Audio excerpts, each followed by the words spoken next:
According to Oxford dictionaries, migration is defined as the movement of people to a new area or country in order to find work or better living conditions. In the Philippines, migration is seen as more than just a way of having better opportunities. To many Filipinos, it's seen as the default option when the jobs in their community aren't enough to provide for their families. But more than that, it's seen as a sacrifice, because in return for larger salaries, separation from their loved ones is what Filipinos have to endure every day. How did the Philippines turn into the migration hotspot it is today?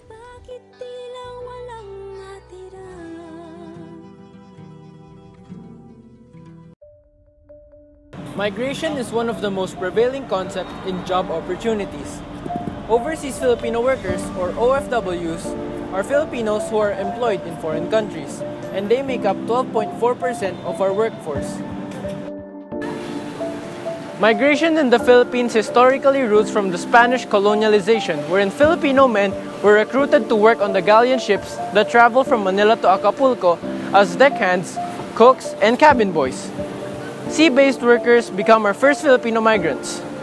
Some literally jumped ship and stayed in the areas of Mexico that were under U.S. jurisdiction. During the 1900s, when the Philippines was a U.S. colony, sakadas or farm workers leave the country to work on Hawaii's sugar plantations. The typical labor migrant is an unmarried male working in the agricultural sector. Because the Philippines was a U.S. colony, the movement of Filipinos to the United States was considered internal migration, and Filipino migrants were nationals but not citizens. It was not until the passage of the 1934 Tidings-McDuffie Law, which provided for the granting of Philippine independence in 10 years' time, that Philippines became subject to immigration quotas. The 1934 law limited the Philippines to 50 visas per year, and migration dropped off dramatically. But even so, there was an exception clause. In case of a labor shortage, the governor of Hawaii was authorized to hire Filipino workers. Between 1946 and the mid-1960s, about 10,000 to 12,000 Filipinos came to Hawaii as workers, military personnel, and war brides. It was not until the 1965 Immigration and Nationality Act, when nationality-based restrictions were struck down, that Filipino immigration grew and diversified.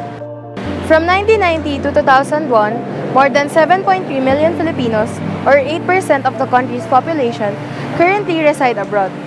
Official recorded remittances alone averaged 20.3% of the country's export earnings and 5.2% of GNP, providing a lifeline for many families in a poor country that saw little economic growth in several of those years. Although Filipinos have a long-standing tradition of migration to the United States and elsewhere, government activism to promote labor migration from the Philippines began in the mid-1970s, when rising oil prices caused a boom in contract migrant labor in the Middle East. The government of dictator Ferdinand Marcos, from the mid-1960s to the mid-1980s, saw an opportunity to export young men left unemployed by the stagnant economy and establish a system to regulate and encourage labor outflows. Economic development in neighboring Asian countries, the emergence of Gulf region after the oil crisis, and the change in immigration policies of destination countries further stimulated migration. Even after the outing of President Marcos, the Philippine government remained increasingly reliant on remittances. The effects can still be seen up to this day. Saudi Arabia is currently the top destination for OFWs, with approximately 1.2 million Filipinos residing there. 1 in every 4 OFWs have worked in Saudi Arabia. Approximately 670,000 Filipinos reside in the UAE, and 21.3% of the population live in Dubai. Meanwhile, Filipinos comprise the 4th largest group of foreigners in Qatar.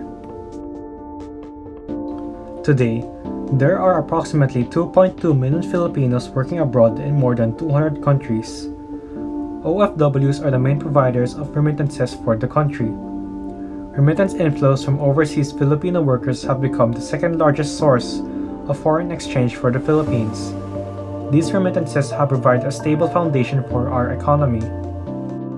Migration brings about diaspora. the dispersion of people from their original homeland. This results in interracial marriages and the permanent migration of Filipino families. Currently, there are approximately 10.2 million overseas Filipinos, including descendants of Filipinos and persons of partial Filipino ancestry. Unfortunately, there are also negative effects of migration. One of them is the lack of workforce in our country, especially in the medical field and education field. Fresh graduates would seek out job opportunities abroad instead of working in their own country.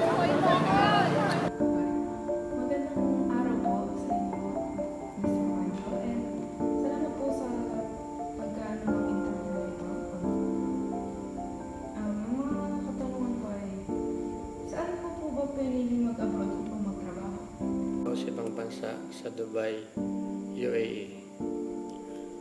Bakit mo ba piniling mang-ibang bansa? Pinili kong mag-ibang bansa dahil nararamdaman kong hindi sapat ang aking kinikita dito sa Pilipinas.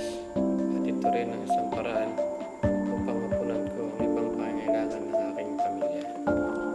Bakit ka mo ngayong bumalik sa Pilipinas?